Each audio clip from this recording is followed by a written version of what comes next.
Subhanaka la ilma lana illa ma 'allamtana innaka antal alimul hakim. La haula wala quwwata illa billahil aliyil azim. Yang saya muliakan para alim ulama, tokoh-tokoh agama, bapak-bapak dan ibu-ibu, jamaah sholat maghrib Masjid Fathul Khair yang dirahmati oleh Allah. Alhamdulillah, puji dan syukur kita panjatkan kehadirat Allah Subhanahu wa Ta'ala, Tuhan yang tidak pernah putus-putusnya melimpahkan rahmat dan nikmatnya kepada kita. Khususnya malam ini kita masih diberikan Allah nikmat sehat. Malam ini kita masih diberikan Allah umur, napas kita masih turun naik. An-nafasu alal khutwataini, napas itu 2 langkah, al-uruju naik, wan nuzulu turun. Turun naik napas kita ini. Ini nikmat dari Allah. Ini anugerah dari Allah. Oleh karena itu 2 macam nikmat Allah ini, sehat dan umur, ini kita manfaatkan. Kita gunakan kepada sesuatu yang dikehendaki oleh Allah dan Rasul. Khususnya malam ini kita memanfaatkan nikmat Allah untuk datang ke Masjid Fathul Khair. Yang pertama, melaksanakan sholat maghrib berjamaah. Kemudian sholat maghrib tersebut dihantarkan dengan pembacaan wirid dan doa. Kemudian kita sholat ba'diyah maghrib, dilanjutkan dengan pengajian agama. Ini sebagai tanda syukur kita terhadap nikmat Allah. Sekarang ini kita memasuki bulan Rabiul Akhir atau Rabiul Tsani. Kemarin kita berada pada bulan Rabiul Awal,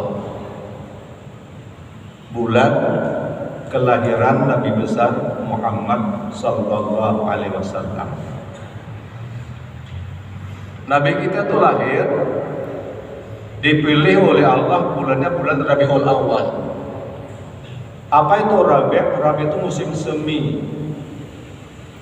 Jadi Nabi kita itu lahir pada musim semi pertama, Rabiul Awal, musim semi pertama. Dan Nabi kita itu lahir, dipilih oleh Allah tanggalnya tanggal 12. Kenapa Nabi kita itu lahir tanggal 12? Dan kenapa bulannya bulan Rabiul Awal? Kenapa tanggal 1 saja Nabi lahir? Tapi Allah pilih Nabi kita itu lahir tanggal 12 Rabiul Awal. Angka 12 itu memberikan isyarat, memberikan makna kepada kita bahwa ajaran yang dibawa oleh Rasulullah sallallahu alaihi wasallam berpangkal pada 12 macam. Makanya Nabi lahir tanggal 12. Itu Allah yang pilih. Karena Nabi kita Muhammad sallallahu alaihi wasallam ini lahir ke muka bumi membawa 12 macam pokok agama. Di mana letaknya 12 itu? Yang pertama letaknya di rukun Islam. Berapa rukun Islam? Ada 5. Yang kedua di mana letaknya? Yang kedua letaknya di rukun iman. Rukun iman ada berapa? Ada 6. 6 tambah 5 sama dengan 11. 11 sudah. Rukun Islam 5. Rukun iman 6. 5 tambah 6 11. Apa yang satunya?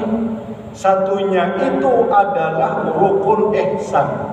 Apa itu ihsan? Anta'budallah ka'annaka tarah fa illam takun tarah fa innahu yaraka.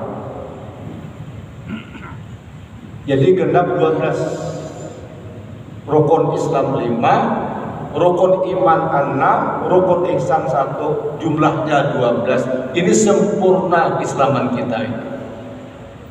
Ada Islam, ada iman, ada ihsan. Dan ini yang dialami Rasulullah. Ada sebuah hadis dari Umar radhiyallahu anhu. Beliau berkata, "Bainama nahnu julusun inda Rasulillah sallallahu alaihi wasallam, zata yaumin ittala alaina rajulun shadidu bayadis siyab, shadidu sawadis sya'r, la yura alaihi asarus safar, wa la yaqibuhu minna ahadan." Hatta jalasa ila Nabi sallallahu alaihi wasallam. Fa'asnada rukbatayhi ila rukbatayhi wa wada'a kaffayhi ala fakhidayhi wa qala ya Muhammad. Jadi kata Umar radhiyallahu anhu berkata, ketika kami duduk bersama-sama Rasulullah dalam satu majelis, ya, maka datang seorang laki-laki.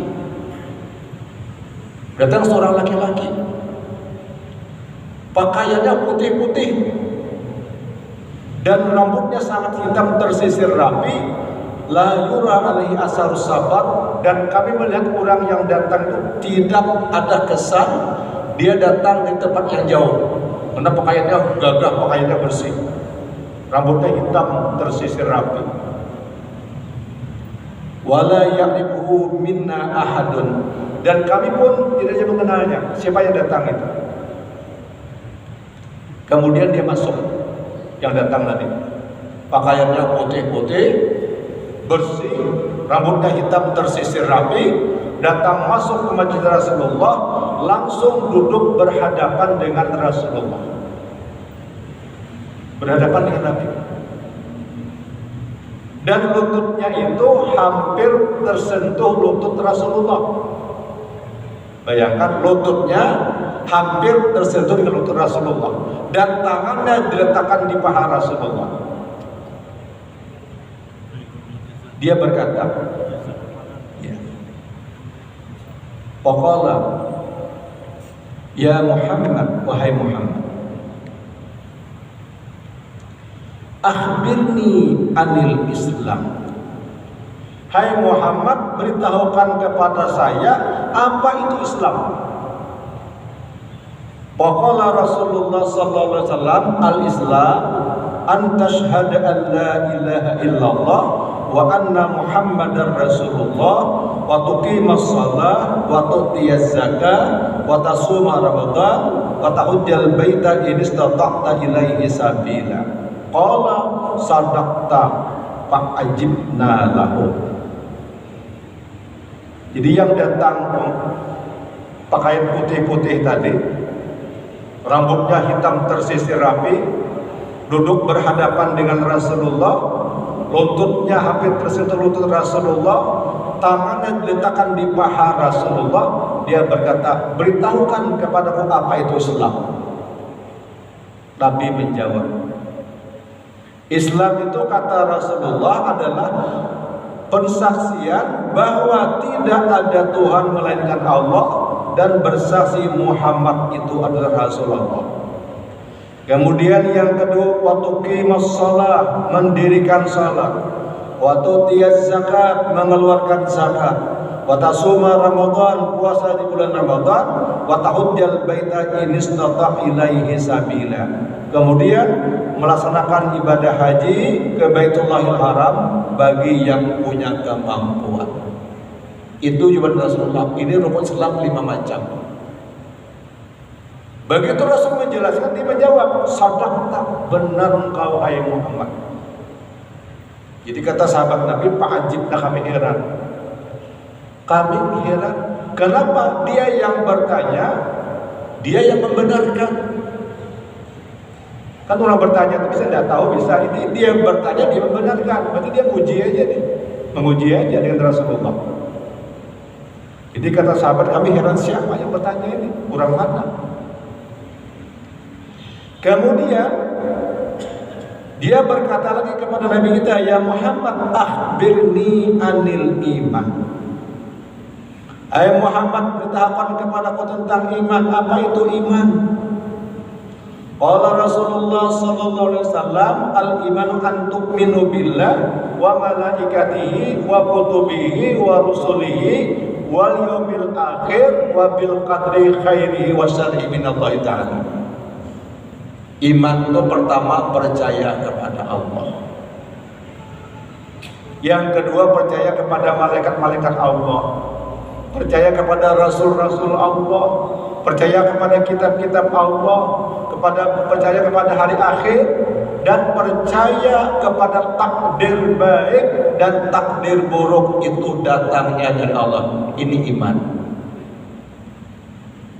Jadi rukun Islam 5, rukun iman 6 jadi 11. Begitu Rasul menjelaskan tentang iman, yang berkata lagi, sadaqta, benar engkau hai Muhammad. Dia yang bertanya, dia yang membenarkan. Sahabat heran, siapa yang bertanya ini? Siapa yang datang ini? Tidak dia kenal.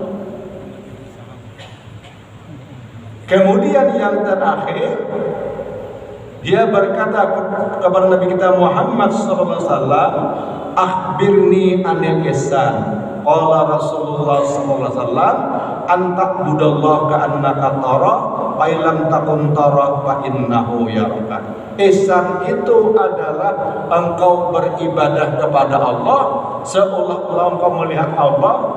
Tapi kalau engkau tidak bisa melihat Allah, yakinkan di dalam dirimu Allah melihat engkau yang sedang beribadah. Ini ihsan. Jumlahnya 12. Itulah makna Nabi kita dilahirkan oleh Allah tanggal 12 bulan Rabiul Awal. Itu makna daripada 12. Ini kuncinya. Ada Islam, ada iman, ada ihsan. Oleh karena itu 3 macam ini kita perkuat, kita pelajari. Dan hukumnya mempelajari ini adalah hukumnya wajib. Islam itu dibicarakan dalam bab fikih. Bagaimana tentang sembahyang, bagaimana tentang puasa, bagaimana tentang zakat, bagaimana tentang haji. Dan fikih itu macam-macam, ada fikih ibadah. Untuk puasa, zakat, haji itu ibadah. Ada fikih muamalah tentang jual beli, tentang syirkah, kerjasama jual beli, tentang gadai, rahan. Itu muamalah. Ada juga fikih tentang munakahat, tentang pernikahan. Ada juga. Ada juga fikih tentang jinayat, tentang pidana. Ada juga fikih tentang siasat, tentang politik. Jadi kita boleh saja bicara politik di dalam masjid karena memang ada fikihnya. Ada fikihnya. Namanya fikih siasat. Nah ini dalam bidang fikih. Ada fikih ibadah, ada fikih munakahat, ada fikih jinayat, ada fikih muamalah, ada fikih siasat. Itu bidang fikih. Dan ini wajib kita ketahui, khususnya yang berkaitan dengan ibadah. Itu wajib kita ketahui, wajib kita belajar. Yang kedua yang wajib dipelajari adalah ilmu pengetahuan berkenaan dengan iman kita kepada Allah. Di sini yang dituntut, yang berkenaan dengan iman ini, sebagaimana lazimnya orang-orang dahulu, dituntut untuk mempelajari sifat 20. Dituntut untuk mempelajari tauhid. Apa itu tauhid? Apa itu tauhid? Tauhid itu artinya adalah mengesahkan.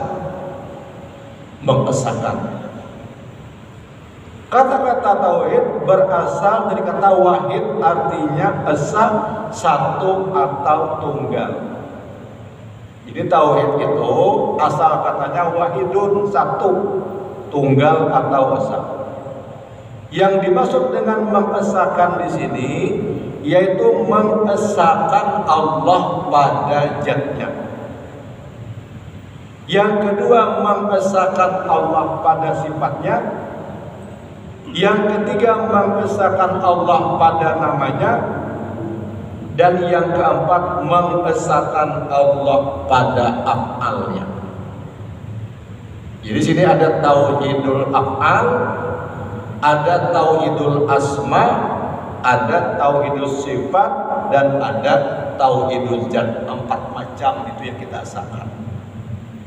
Jadi perbuatan Allah, nama Allah, sifat Allah, dan zat Allah, itu yang dibicarakan di dalam lapangan ilmu tauhid, ilmu untuk mengesahkan Allah.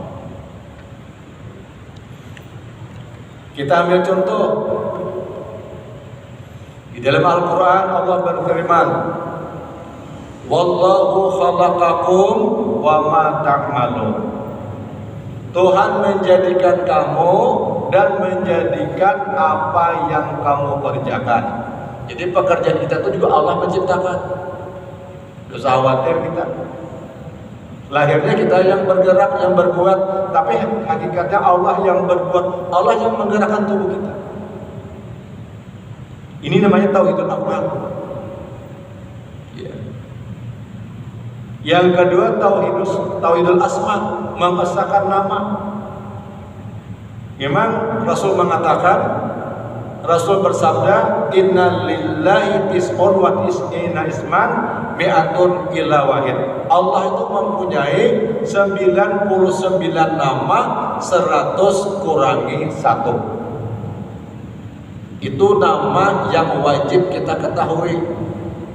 Ar-Rahman, Ar-Rahim, Al-Malik, Al-Qudus, As-Salam, dan seterusnya lah.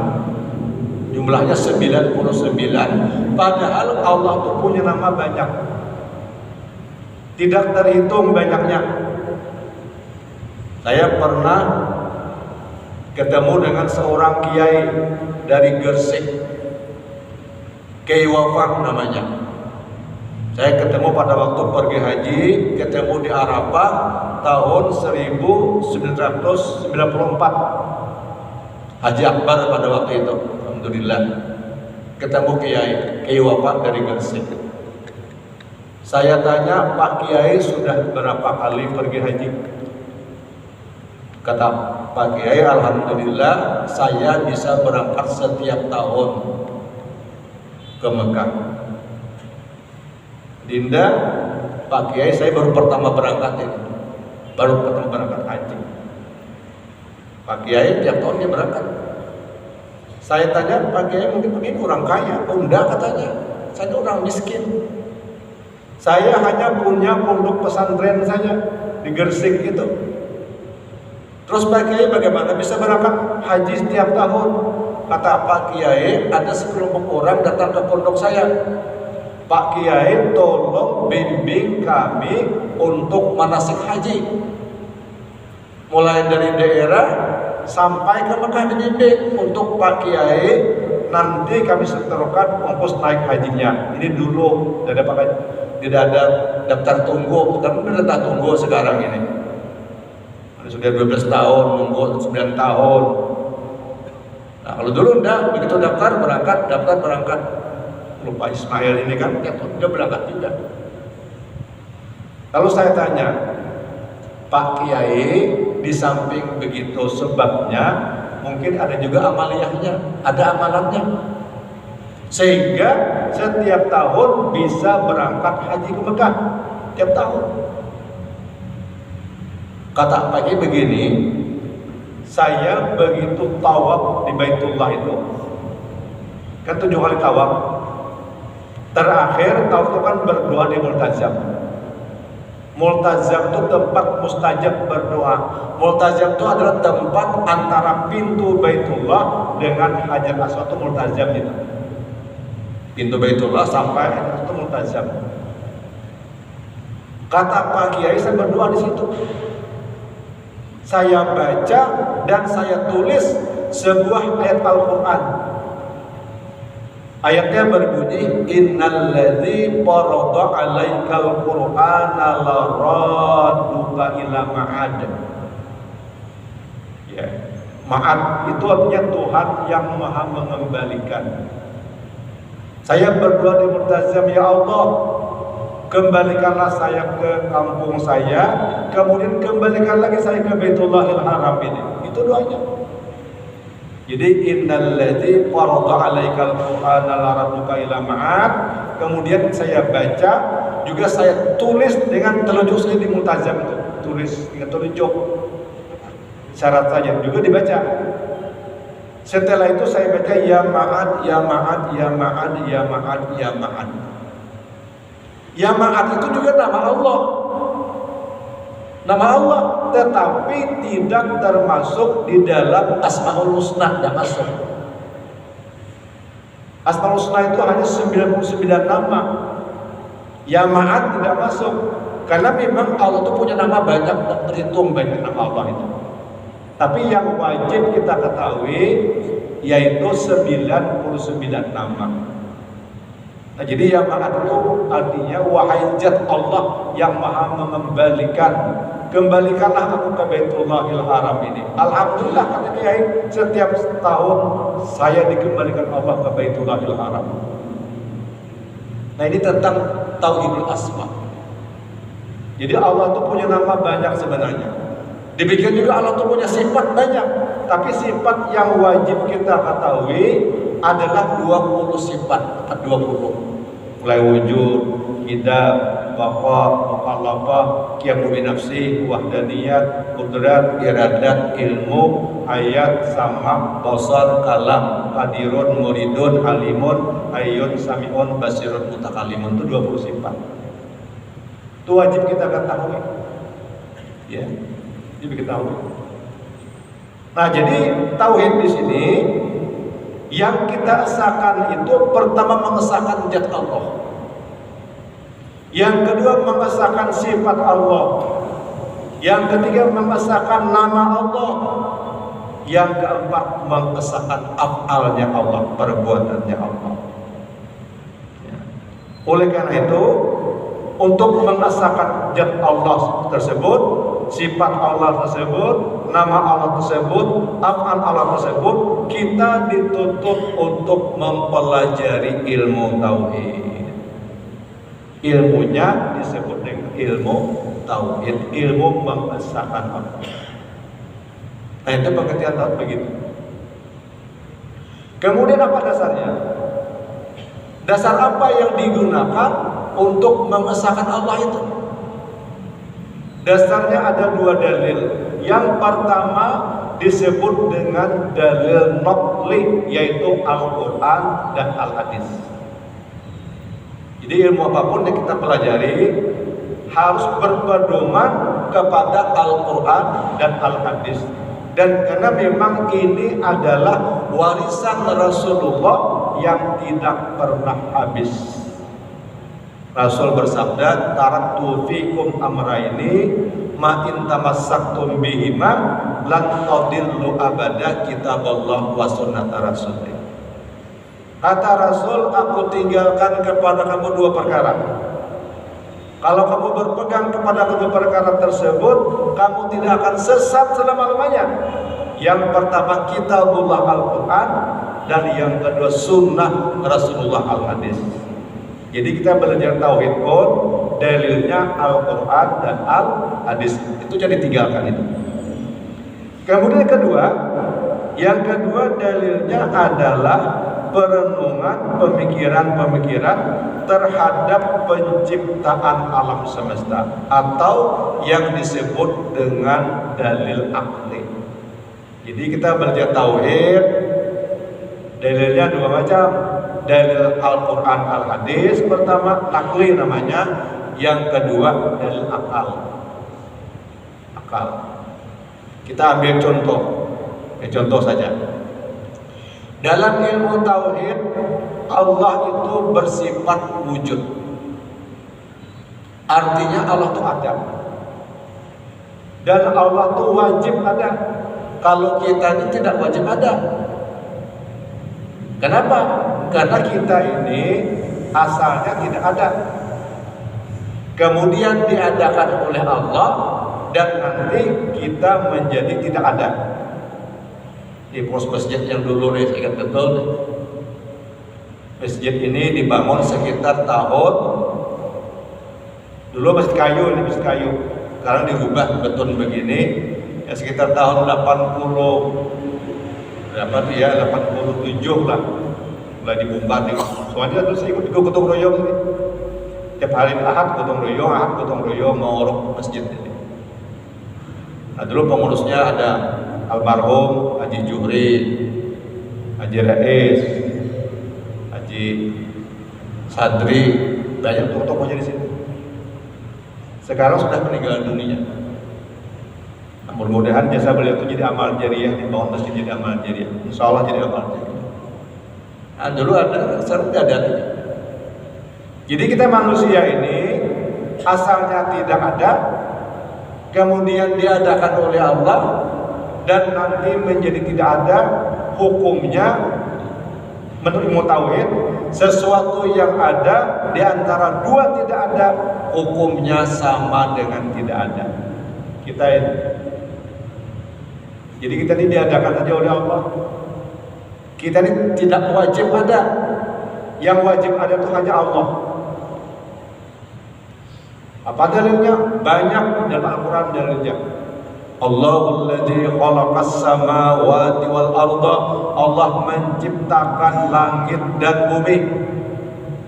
Adanya langit bumi bukti adanya Allah menurut dalil Al-Quran. Qul huwallahu ahad, Allahus samad. Katakan Allah itu esa, Allah itu tunggal, Allah tak pernah bergantung. Ini dalil alasan Al-Quran. Tapi bagaimana kita membuktikan Tuhan itu ada menurut akal kita? Ini penting juga ini. Coba buktikan Tuhan itu ada. Bisa kita membuktikan lah Tuhan itu ada. Tapi menurut akal kita. Nah, ambil contoh saja nih. Ini mendekatkan pemahaman kita saja bahwa Allah itu wajib ada. Dan ini menambah keyakinan kita. Ini contoh saja, ini mikrofon ini suaranya keras. Kenapa ini mikrofon suaranya keras? Karena dalam mikrofon ini ada aliran setrum di sini. Bisakah setrumnya kita lihat? Tidak bisa. Tapi kita yakin, ini yakin. Ini mikrofon suaranya kencang karena ada aliran setrum, ada setrum di sini. Setrumnya tidak bisa kita lihat, tapi kita yakin ada setrum. Demikianlah gambaran tentang adanya Allah. Tapi ini sekedar mendekatkan pemahaman kita saja. Allah pun tidak begitu. Nah, mikrofon keras karena ada aliran setrum. Lampu bercahaya karena ada setrum di lampu itu. Pas angin berputar karena ada setrum. Cuma kalau tidak ada setrum, tidak mungkin berputar pas angin. Tidak mungkin bernyala lampu itu. Jadi ini mendekatkan pemahaman kita, adanya Allah itu bisa kita pahami juga sebagai contoh sebagaimana adanya setrum pada mikrofon sehingga suaranya keras, adanya setrum pada kipas angin sehingga angin berputar, adanya setrum pada lampu sehingga lampu bercahaya. Ini sekedar mendekatkan pemahaman saja. Nah, jadi contoh, ini namanya pendekatan secara akliyah, secara akal. Kemudian tujuannya apa? Tujuan kita mempelajari ilmu tauhid itu adalah untuk mengisi hati kita ya dengan keyakinan atas adanya Allah, supaya kita yakin Tuhan itu ada, Tuhan itu Maha Kuasa, Tuhan itu Maha Bijaksana dengan segala sifat-sifat kesempurnaan. Itu supaya kita yakin. Karena iman, keyakinan, tauhid itu perlu keyakinan. Ya dengan tauhid kita sembahyangnya perlu keyakinan. Sembahyang ini syarat sah sembahyang itu pertama syarat sah sembahyang itu suci diri kita dari hadas kecil dan hadas besar. Yang kedua, suci pakaian dan tempat sholat dari najis. Yang ketiga, syarat sah sembahyang itu masuk waktunya. Kalau waktunya belum masuk, tidak sah sembahyang kita. Saya pernah dulu membawa jemaah haji tahun 2001, datang sekitar jam 2 malam di Jeddah. Keluar dari pesawat, kemudian cari barang, ya sekitar jam 3 lah, jam 3 sudah keluar dari pesawat dan siap-siap mau berangkat ke Madinah dari Jeddah. Ternyata ada jemaah yang sembahyang. Saya tanya, sembahyang apa ini? Mohon maaf Pak, saya salat subuh katanya. Salat subuh, jamnya baru jam 3 di Jeddah. Dia salat subuh. Kata saya Pak, tidak sah salatnya. Karena sembahyang, syarat sah sembahyang itu masuk waktunya. Ini waktunya belum masuk. Apa dia? Yang penting Pak katanya, saya sudah salat subuh, Allah Maha tahu saja. Nah itu jawaban dia. Nah, itu salah itu. Tidak akan sah salatnya. Jadi yang keempat itu masuk waktunya.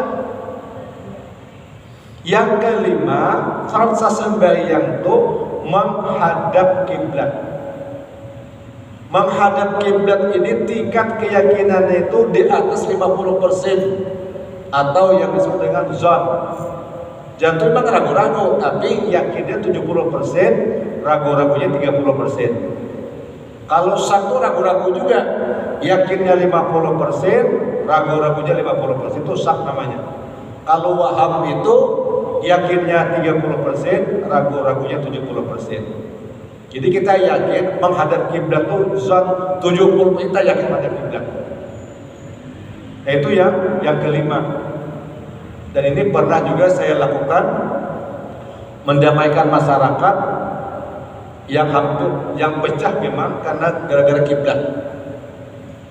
Pada waktu itu sekitar tahun 2004. Saya pernah semayang Danau Semayang, itu ada masjid situ. Masjid pinggir danau, besar masjidnya. Nah setelah diukur, terakhir diukur, ternyata masjid itu berbeda, arah kiblatnya berbeda jauh. Kalau ini kan ke sana, beda ke kanan mungkin sedikit bedanya. Akhirnya masyarakat terbagi dua. Orang-orang tua yang tetap fanatik mempertahankan masjid lama arah kiblatnya. Anak-anak muda mengikuti ukuran yang terakhir. Masyarakat pecah pada waktu itu, hampir berkelahi itu, Nah ini saya sampaikan, memang untuk arah sembahyang itu Rasulullah SAW bersabda, Al-Ka'batu kiblatu li ahlil masjid, kata Nabi. Wal masjidu kiblatu li ahlil Makkah. Wal Makkatu kiblatu li ahlil ardi bi masyariqiha wa magharibiha. Ujar Rasulullah, Rasul bersabda, Ka'bah itu adalah kiblatnya orang-orang yang berada di Masjidil Haram. Jadi kalau kita Masjidil Haram sembahyang arahnya ke Ka'bah, harus arah Ka'bah. Orang-orang Makkah sembahyang menghadap ke Masjidil Haram. Pokoknya Masjidil Haram arahnya mana? Itu arah sembahyang orang Makkah. Sedangkan Makkatul Mukarramah itu adalah arah kiblat penduduk bumi, baik di timur maupun di barat. Nah, jadi di sini ada tingkat keyakinan di atas 50% yakin kita menghadap kiblat sembahyang kita itu. Karena itu merupakan syarat sah sembahyang. Jadi sembahyang pun menuntut adanya keyakinan, yakin masuk waktunya, yakin menghadap kiblat, itu keyakinan. Bagi ilmu tauhid, ilmu untuk keyakinan. Supaya apa? Supaya jangan ada keraguan di dalam hati kita. Nah, oleh karena itu, hal ini merupakan adalah akidah atau pegangan hati yang tidak mudah dipengaruhi oleh zan, syak dan waham, dan itulah yang disebut dengan iman kepada Allah. Jadi kita mempelajari tauhid ini supaya kita tambah yakin kepada Allah, Jangan sampai ada keraguan kita terhadap Allah Subhanahu wa taala. Termasuk juga urusan-urusan kehidupan kita. Saya ambil contoh urusan rezeki saja. Urusan rezeki. Jadi rezeki itu yang perlu kita yakini ada 5 macam tentang rezeki itu. Yang pertama kita yakin rezeki itu datangnya dari Allah. Yakin itu. Kita berusaha itu sebabnya saja. Berdagang sebab, jadi pegawai sebab. Namun rezeki itu pada dasarnya datangnya dari Allah. Itu yang pertama kita yakini. Yang kedua yang kita yakini, Allah menciptakan sebab kita dapat rezeki. Sebab berdagang, sebab jadi pengusaha, sebab jadi pengacara, sebab jadi nelayan, sebab jadi petani, sebab jadi pegawai dapat rezeki. Itu pun Allah menciptakan sebabnya. Ya. Yang ketiga yang kita yakini, kalau memang rezeki kita dia pasti datang kepada kita, tidak kemana-mana dia, tidak mungkin lari. Kenapa rezeki kita itu? Jadi kalau memang rezeki kita pasti datang kepada kita, tidak akan kemana-mana dia. Itu kita yakini betul. Itu yang ketiga. Yang keempat yang kita yakini tentang rezeki ini, kalau memang bukan rezeki kita, siang malam kita kejar tetap tidak dapat, karena memang bukan rezeki kita. Itu kita yakini betul. Yang kelima yang kita yakini, orang tidak mungkin mati selama masih ada rezekinya. Nah, orang mungkin mati. Tapi kalau rezekinya sudah mulai habis, dia sakit, tidak bisa makan lagi, tidak bisa minum lagi, kemudian diimpus masuk rumah sakit, impusnya tidak masuk lagi, nah itu siap-siap itu. Artinya rezeki sudah mulai ditarik oleh Allah. Rezeki mulai sudah dikurangi oleh Allah, karena orang tidak mungkin mati selama masih ada rezekinya. Tapi kalau rezekinya sudah mulai habis, ditarik oleh Allah, siap-siap orang akan meninggal dunia. Jadi itu tentang keyakinan. Jadi di tauhid ini kita wajib belajar tauhid untuk mengesahkan Allah, mengesahkan Allah pada zatnya, pada sifatnya, pada asmanya, pada amalnya. Oleh karena itu, untuk memperkuat keyakinan kita kepada Allah, memang kita dianjurkan oleh Rasulullah untuk senantiasa memperbaharui iman kita. Jadidu imanakum, kata Nabi. Perbaharuilah iman kamu. Sahabat bertanya, ya Rasulullah, kaifa nujaddidu imanana? Bagaimana kami memperbarui iman kami ya Rasul? Kata Rasul, qul la ilaha illallah. Jadi banyak-banyak mengucap kalimat tahlil la ilaha illallah, dan itu memang kalimat yang paling afdal. Zikir yang paling afdal itu adalah la ilaha illallah. Afdalul zikri fa'lam annahu la ilaha illallah. Jadi biasanya imam memimpin zikir itu 3 kali lebih awal. Inna afdal zikri fa'lam annahu la ilaha illallah, la ilaha illallah, la ilaha illallah. Kenapa 3 kali? 3 kali itu yang pertama imam mengucapkan la ilaha illallah, itu maknanya tidak ada yang berbuat, hanya Allah. Itu di dalam hatinya si imam memimpin tahlil itu. La ilaha illallah yang kedua, dalam hati imam tidak ada yang bersifat melainkan Allah Subhanahu wa taala.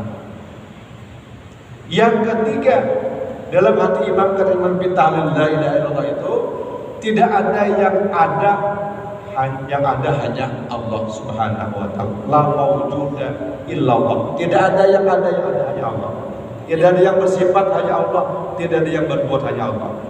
Setelah imam baca 3 kali, baru kita jamaah bersama-sama ikut imam la ilaha illallah. Jadi imam memimpin 3 kali dulu, isinya tauhidul amal, tauhidul sifat, dan tauhidul zat.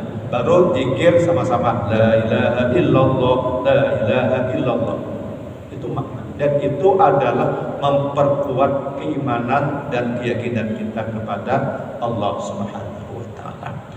Barangkali cukup sekian pengajian kita di malam hari ini.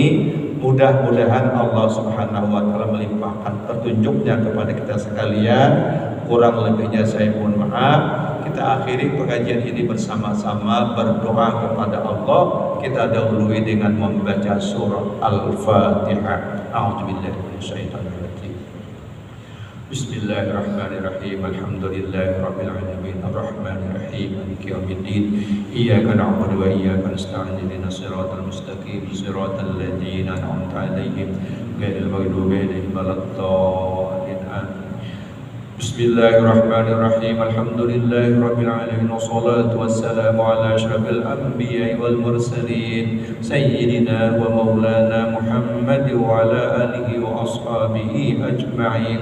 Allahumma akhrijna minaz zulumatil wahmi wa akrimna binuril fahmi waftah lana abwabal ilmi wazayyina bi akhlaqil hasanati wal hilmi. Allahumma nawwir qulubana binuri hidayatika kama nawarta as-samawati wal arda abadan abada bi rahmatika ya arhamar rahimin. Rabbana atina fid dunya hasanah wa fil akhirati hasanah wa qina adzaban nar.